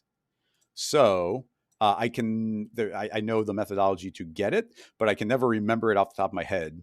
Or I never remember which one we have to divide it by the other. So I always just guess and check. So we're going to grab the rectangle's width, and then we are going to make a math. This is going to be divide. I typically avoid divides because it's going to divide by 0. So you see, instead of me dividing by 2, I multiplied by 0.5, which is a little bit safer. But in this case, I do need a divide. And essentially what I need to do is I'm going to grab my text spline, and this is going to be outputting 900. So if I take 900 and I divide it by the width and I output, is this going to be a percentage smaller than 100? No, it's bigger than 100. So I think I need to swap these two values. And we should get, 0.444. So 0.444, if we multiplied the scale of this overall thing by 0.444, it would again fit the spacing that we've got. So when do we want to pipe that value through? I want to pipe that value through to the cloner, but not every cube shouldn't be doing that, only the last cube. So only when this condition, only when the next sibling is a null, will the cloner be on. Only, and this on just means like, when is this triggering? This will trigger when this condition is true. So when this condition is true, when it's the final cube, then it sets the size. And if I drop that in, we got some yellow nodes.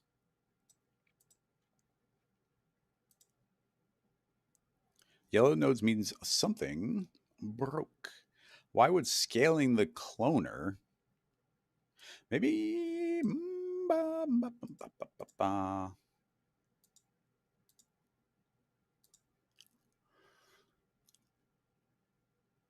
also it's scaling it to a quarter of the size. Interesting. It's turning yellow. Yeah, it's not calculating now. Maybe this cloner trick won't work. And it doesn't really stop us. It's just going to make one little element cleaner. So this cloner can't be that. So we'll yank it out from the cloner. And I think I just have to scale the rectangle. I hate scaling objects internally. It's super dangerous. We got to be real meticulous here. We got to be constantly resetting internal values to 0 or back to the default 1. But anyway, instead of this cloner, I'll drag in the rectangle, and I want to grab its scale X. So exact same thing, on that condition. I want the scale to divide. And now, oh, they're still turning. The hierarchy nodes are breaking.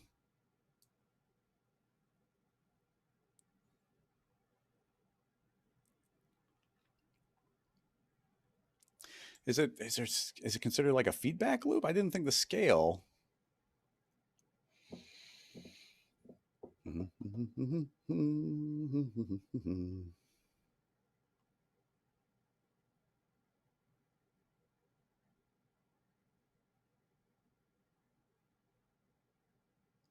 Okay, it doesn't like that either. I can respect that. So we'll break those connections, reset the scale back to default. And now, okay, here's my final thought here. If we make an instance of the object, so all the math is happening on a completely unrelated hierarchy, and now it's actually going to be the instance that will scale on X, something completely outside this hierarchy. So I can't see how that would make a feedback loop. So on this condition, scale on X. It still turned yellow. Am I doing something wrong? This says cube, but it's not really a cube. It's whatever object this hierarchy says. It says to get the next object. It is getting the next object, which is null. It is comparing that and saying, is the name equal to null? Yes, that means it's true. Yes, that's true. Update the X scale of this unrelated instance. It did update that instance, which is not, it's an absolute reference here. So why does my object hierarchy node not like it?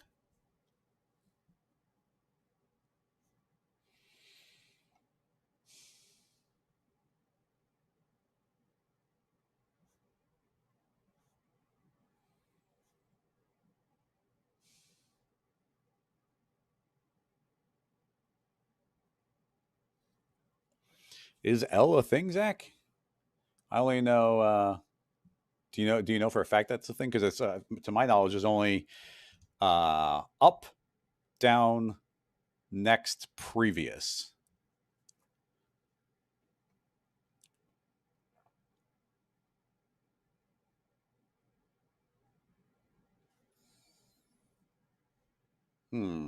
Last in hierarchy. Okay.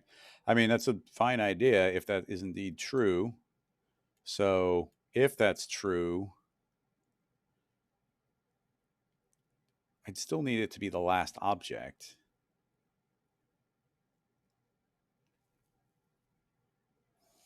That's good to know. I mean, I'm not going to use it very often, but how does I actually change it? It feels like it's applicable, but how do I actually apply it?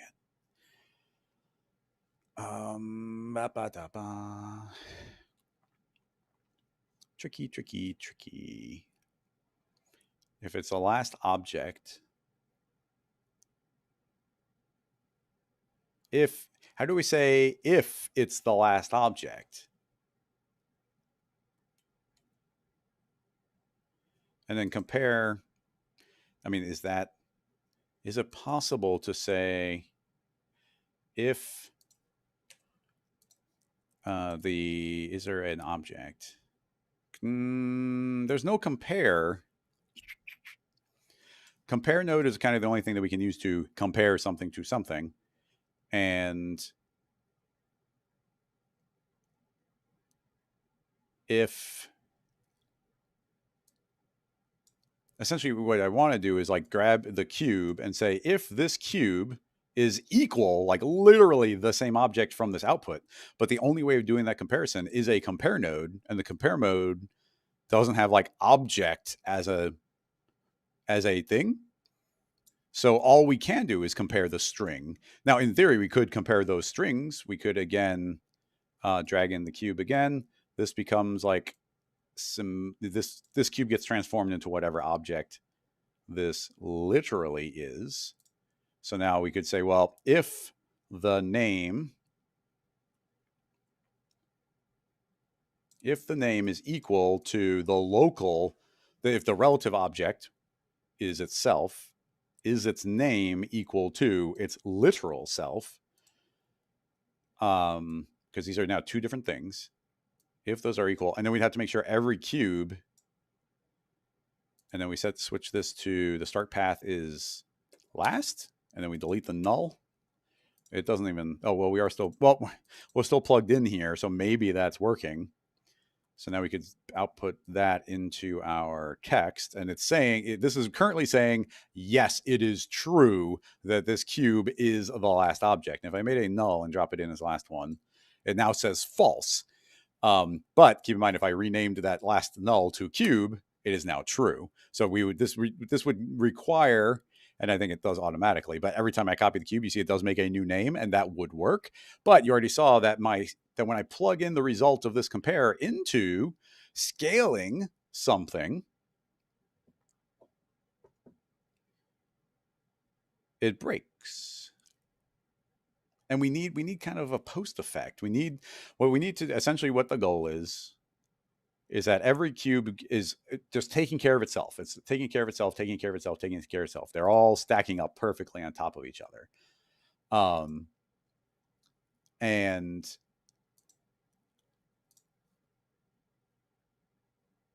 and I can keep duplicating the cube, and we can keep on saying they stack. And then the idea was supposed to be the last cube automatically knows, no matter how many times we copy it, the last cube knows it's the last cube. And that last cube could do like a special command. And the special command was going to be go back to the parent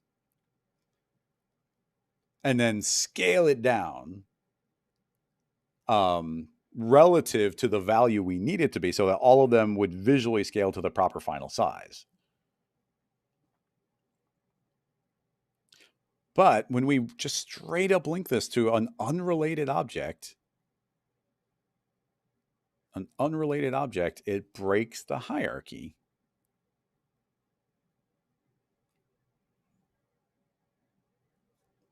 I mean, just out of curiosity, I'll just make a cube. It could not be more unrelated.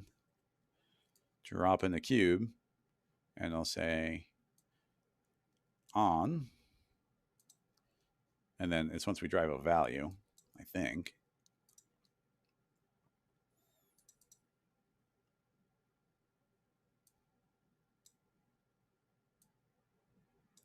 Yeah, breaks the hierarchy nodes. That's the part I don't understand. Yeah, you can pretty much, when you see these yellow nodes, like they start breaking downstream, but pretty much you can ignore everything downstream. It's only the very first one in the hierarchy that's typically going to be the problem.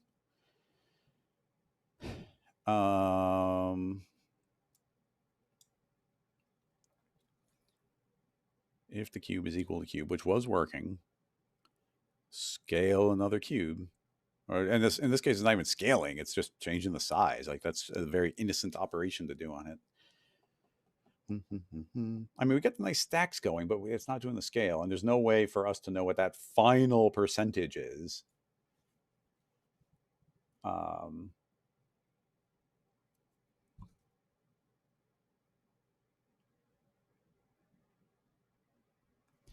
It's not a good idea. The only thing I can, well, I'm kind of running out of ideas here. If we duplicate the Espresso tag, that will calculate then that, then that, then that. So this one becomes separate. So then we go into this one and we delete out that essentially.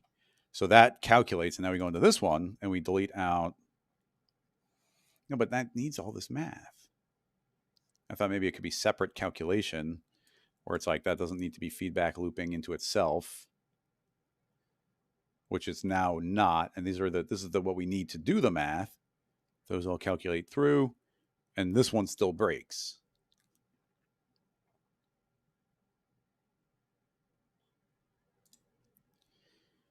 It's not going to say that it is broken but not be broken, is it? Interesting. You see that is still scaling. It's claiming it's broken, but it is still scaling. So is it could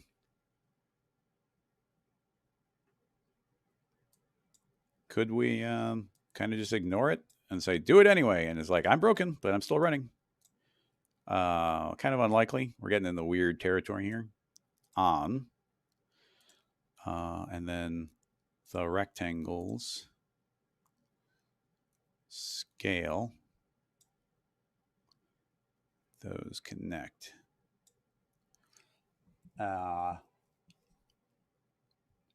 It did scale. And if we grab like an earlier cube, yeah, it is still scaling down. Oh, it gets a little bit weird where like it's getting big. It's getting like infinitely big. So those become kind of uncontrollable. Oh dear. Oh yeah, we went kind of infinite on that. Oh,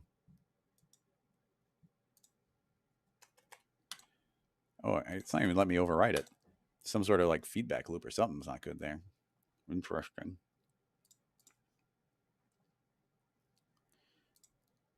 Don't scale. Because this thing, yeah, it's probably because that scale went like infinite. So we can always go back and reset it. But this one was getting thrown all out of whack from that. Ooh, that number is still getting overridden. Oh, bad cube. Go away. Oh, yeah. Look, see, this is why I don't like doing scale stuff, even though that's super weird. Ooh, yeah. Look, this cube is now says it has a. Oh, I guess that's just position. Oh, was I being dumb? I might have been just being dumb there. I was like, that's a bad cube. But I was supposed to be resetting its size, not its position.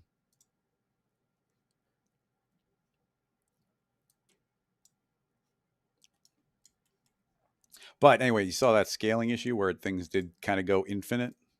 Whereas like I was trying to grab my cube. I was trying to grab this cube and be like, oh, you're wider. And then it was like getting wacky. Now, I'm not quite sure of the scaling thing. It's very strange to me. It is scaling down, and that scaling down also means we need this rectangle to scoot its way back. And right now, based on the math we have, I thought that would be perfectly scaled to this. Doesn't seem to be.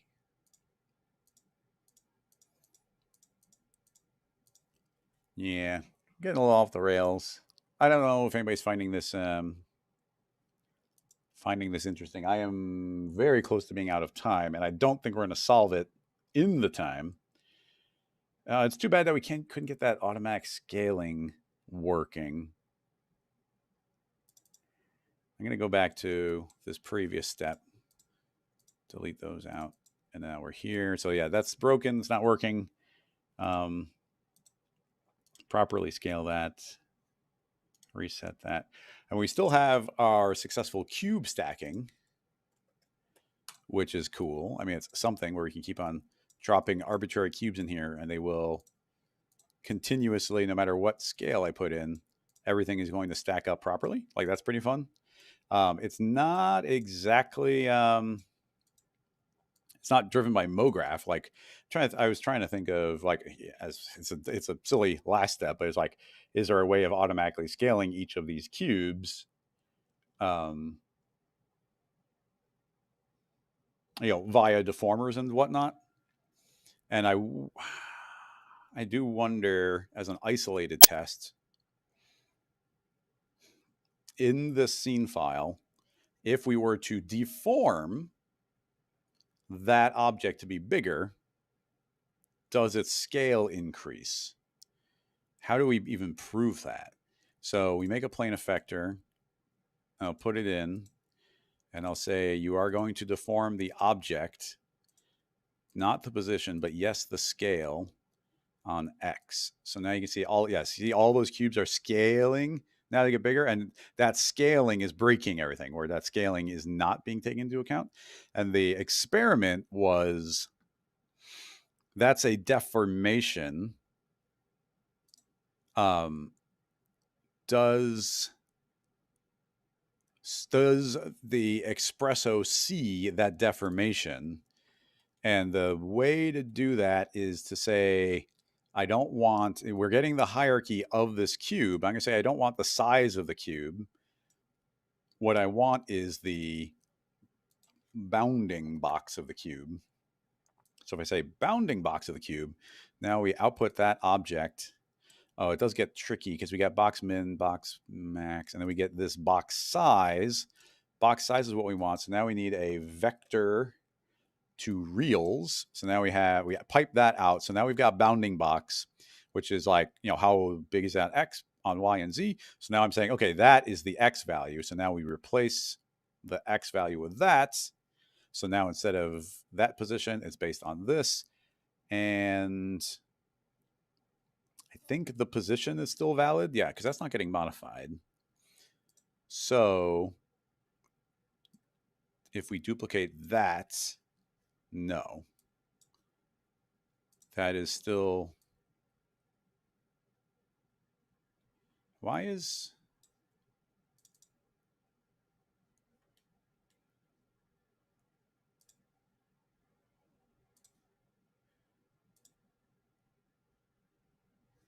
Oh, is that rectangle?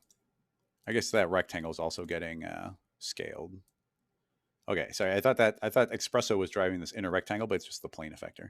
But you can see as I make this bigger, what's going on here? Yeah, it's getting bigger.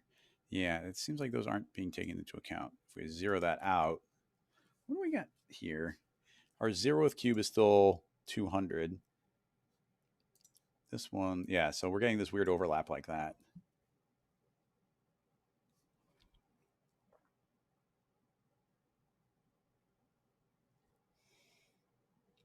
Is it even respecting the scaling? You know what? Well, just as the test, what I should be doing is outputting that as a text object. So, yeah, so this is what we should be able to do. So first of all, let's click on bounding box. It does say use deformed point, so let's turn that on. Well, there's a big difference there. Okay, so this is currently saying the box size on X is 0. That's certainly not accurate.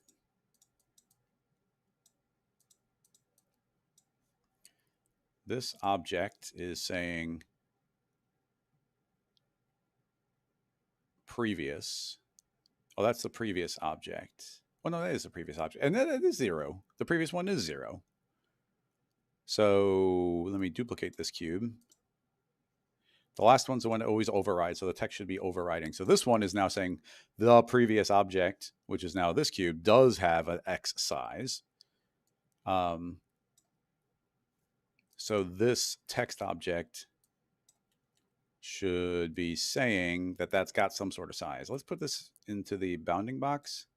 And it's currently saying that the previous cube's bounding box is 0. If I don't deform, it's still saying the previous thing is 0. Let me turn off the plane effector. The previous, it probably has to be editable. Yeah, I bet you it has to be editable. Boop. And there it is. Yeah, so now the previous object has been made editable. So now I can say, give me just the X size. And I guess for the exercise, I can say, here's the deformer. It is going to deform it. And that number did not update. I say use deform points. Oh, and it did update. All right. Well, I guess it goes to like that. We had to make the cubes editable. We could do bounding box math to make them work.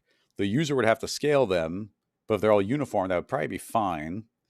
The plane deformer can deform them, but I wonder if we get some sort of horrible feedback loop if we started doing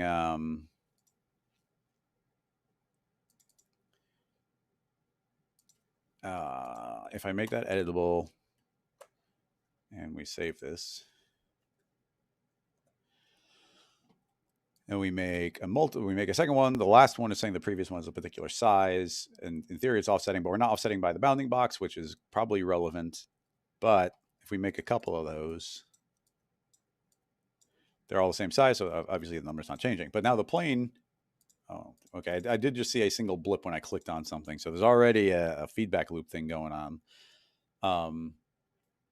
Even though we're just outputting a number. But if I told this plane effector that had a spherical fall off, as I move these around, like maybe that could be scaling them, but it'd be scaling them in their undeformed state. maybe. I don't know. It's sort of intriguingly close. I mean, it's not working, like it's broken, but all I was going to say, it's not going to work, even if we really wanted it to, because it's not going to see a plane effector deforming it, but it is seeing it. If we used a bounding box and the object was made editable, it can see it. There's even kind of parametric ways that we could potentially keep the cube not. We could keep the cube parametric. It can be kind of slow, but the cubes are simple. But there's a very strange workaround where you could feed in a what's it called? Not a mesh deformer, a correction deformer. Where's the correction deformer? Yeah, this correction deformer, because it kind of makes an FFD-esque thing, but from the object's own points, and then you can reference the correction deformer's points. So it's kind of like you always got a virtual make editable.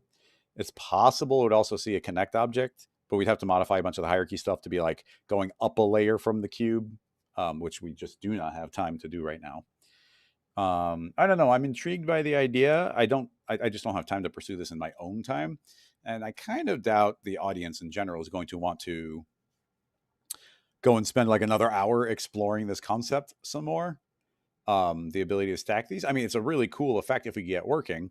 And we did get the nice box stacking where they would stack up on top of each other. And if things have been going well, we were going to do tricks to be like, oh, how much of a gap do we want to put in there and whatnot. Potentially we could have gotten, I wonder if we could get, yeah, we probably could have gotten the placement in the hierarchy. It's possible that we could have made like a spline remapper to make them scale, like remap them that way. Although if you're going to do that, that's kind of silly because you could do that with my tool. Remember, well, if we do end up continuing, we want to continue from A, not B. But if you did want to just control this with a spline, we could always go back to graph here. And right now this is being controlled via noise, but we could actually say it's controlled by a spline. And now you can see that we've got this crazy spline here. If I set this to linear, oh yeah, so yeah, we could say this is linear. We could map that to any shape we want. So now they're all just across. And then I could grab this spline and start rescaling them. So you can see, do you see that? It's pretty cool. Where I could move that along, or I guess kind of the opposite would be the effect we're going for here. Lower those down. Now you see that it's bigger in the middle. That actually, this would be a very difficult shape to make. And I'd never considered that you could just use graph to like fade up, fade down, and like potentially like move those around. And then I'm not sure, but I think there's a modify. Why is variation? Oh yeah, this is just that multiplier. So that's how much spread this represents. And I think if we go to modify data, there's index, like offset index. So I can actually wiggle this left and right now. It's actually not wiggling left and right. It's just offsetting them in space. So it's taking the first one and putting on the end, taking the next one and putting on end by how many offsets I do. So I can only do it in whole numbers. So you can see it's actually going to go really slowly when we're in those tiny areas. So it's going to take a while, but then now it goes faster, faster, faster, faster, faster, faster as we're in those bigger areas. But yeah, I do have like a slider that can go whoop, whoop, whoop, whoop, whoop, based on whatever set modification I was doing via the spline mapping, which is pretty cool. And we could be doing a lot of different kind of crazy wacky shapes here. Like very very specific and distinct controls for like how big they are, but still taking up exactly that amount of space. So yeah, something to consider for that type of effect. It's a lot easier than the stacking we were just doing. But that was us jumping into like some very advanced type Espresso setups with like the on conditionals and then referencing hierarchies and then comparing objects to other objects to get a specific condition. And the basic idea of like you keep on reiterating on one object and redeleting everything and then copying it again. It's a fun, but fairly complicated process that I don't expect a lot of people to like ever get into. But yeah, we're gonna have to wrap this one up. Actually, yeah, we super have to wrap up because I've got a meeting in 1 minute. Actually, it's a half-res planning meeting. So for anybody who is here in the chat, it's always worth mentioning that Half Res in Chicago is coming up. Actually, Camp MoGraph is going to be happening, and less than a week after camp ends, Half Res is. So if you are going to camp, then you should plan to stay in Chicago for a little bit extra time so you can go to Half Res. Half Res is going to be September 20th, and I think we got a meeting right now to go talk about the website and start getting ready to get the tickets ready for sale if we can. And we've got some ideas of the speakers, which is exciting. So yeah, stuff is starting to come together. But I think that's going to have to wrap this episode up. Thank you so much, everybody, for coming and hanging out as always. I will be back, I think, next week for a regular episode. Yeah, I should be. So for now, bye-bye, everybody.